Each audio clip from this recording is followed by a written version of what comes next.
আমার নাম পরিণীতা। আমার বাসা সিলেট। আমি মধ্যবিত্ত পরিবারের মেয়ে।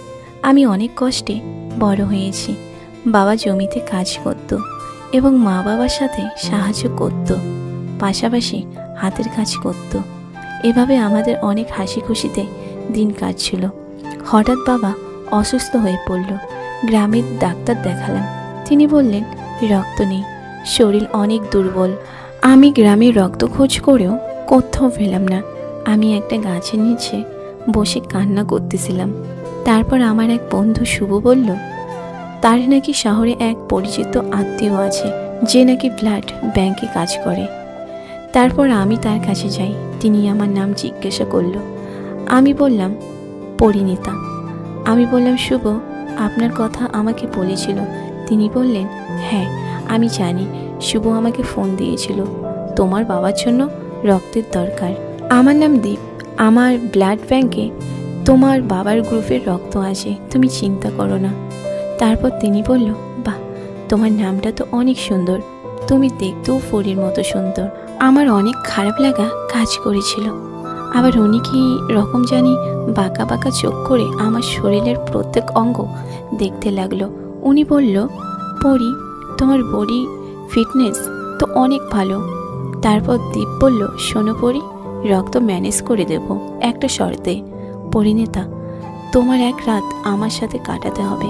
আমি প্রথমে রাজি হইনি। আমার মাথায় আকাশ ভেঙে পড়ল। শুধু ভাবলাম কিভাবে আমি এটা করব, কিন্তু আর কোনো উপায় তো দেখি না। আমার হাতে টাকা নেই, আবার বাবাকে রক্ত না দিলে বাঁচাতে পারবো না। তখন ভাবলাম যে বাবা আমাকে তার রক্ত ঘাম ঝরে বড় করেছে, আমি তাকে সুস্থ করবই। আমি অনেক ভাগ্যবান যে বাবার রক্তের ঋণ কিছুটা হলেও শোধ করার সুযোগ পেয়েছি। আমাকে পিতার ঋণ শোধ করতেই হবে। আমি আর কিছু চিন্তা করতে পারলাম না, শুধু মাথায় ঘুরতে লাগলো পিতার সুস্থতা। তাই আমি রাজি হলাম দীপের সাথে একটা রাত কাটাতে।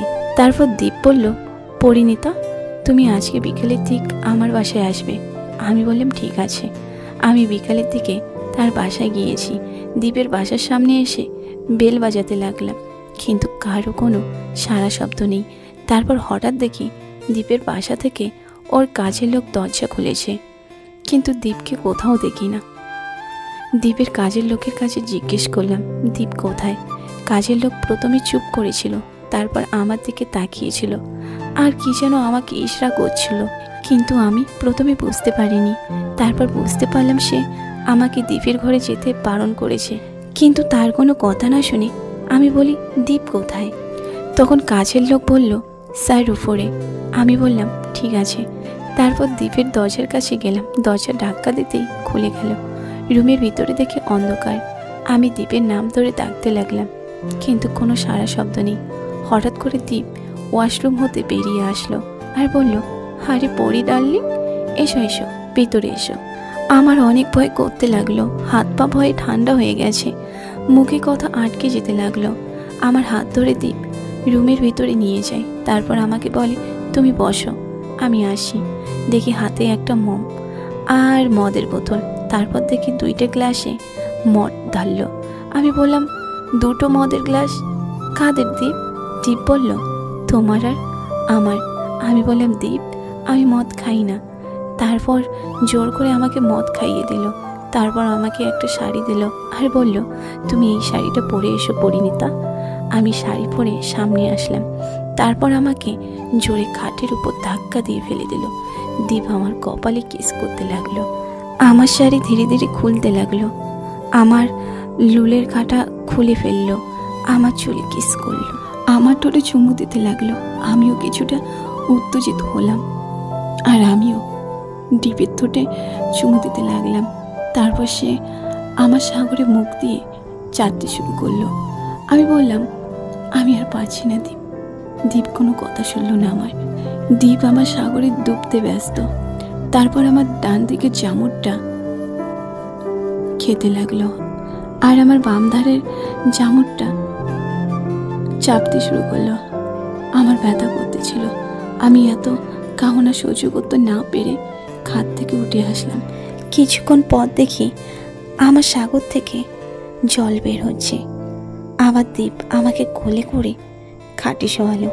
তারপর দীপ ওর বেগুন বের করে আমার সাগরের ভেতরে ঢোকালো, আমাকে করতে শুরু করলো।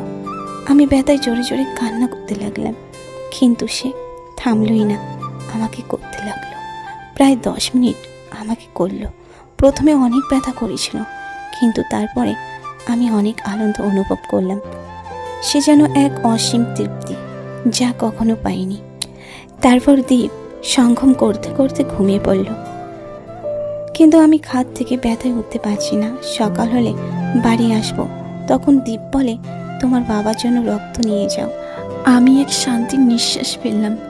এভাবে নিজের সম্মানটুকু বিলিয়ে দিলাম বাবার জীবনের বিনিময়ে।